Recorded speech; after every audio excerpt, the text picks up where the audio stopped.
ওদের প্রোগ্রাম, রং খেলার প্রোগ্রাম সবকিছু শেষ করার পরে আমরা বসে পড়লাম জামাইয়ের ডালা সাজানোর জন্য, যেটা আমাদের পেন্ডিং ছিল। অনেক টায়ার্ড ছিলাম, তারপরেও কিছু করার ছিল না। এবং ডালাটা তো একা একা সাজাতে একটুও ভালো লাগে না, তাই আমার যত বন্ধু বান্ধব ছিল এবং বাসার মানুষ, খালামুনি এবং আমার কাজিনরা সবাই মিলে একসাথে বসে ডালা সাজাচ্ছিলাম। জামাইয়ের কাপড় চোপড়ের ডালা সাজানোর পরে আমরা পানের ডালা সাজালাম। এই ফাঁকে মেহেন্দি আর্টিস্টও চলে এসেছে। ভেবেছে যে আগে থেকে 2-3 জনের বা কিছু মানুষের মেহেদি দেওয়া হয়ে গেলে তাহলে তারপরের দিন আমরা মেহেদির প্রোগ্রামটা রেখেছি, সেটাতে ওনার একটু চাপটা কম পড়বে, যেহেতু সেদিন বরপক্ষের লোকও থাকবে। বরপক্ষের কিছু আত্মীয় স্বজনের জন্য আমরা গিফটও কিনেছি এবং সেই গিফটগুলো আমরা শপিং ব্যাগেই দিব, যার কারণে আমরা প্রত্যেকটা শপিং ব্যাগের সাথে টাইটেল দিয়ে দিচ্ছিলাম যে কোনটা কার গিয়ে গিফট, কারণ কেউ তো বুঝবে না।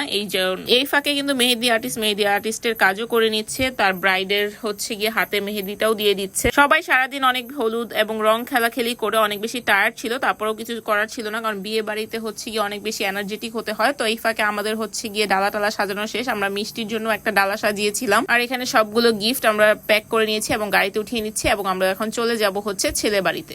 এরপরে থাকবে বরের বাড়িতে যাওয়ার পর আমরা গিফটগুলো সবাইকে কিভাবে দিলাম।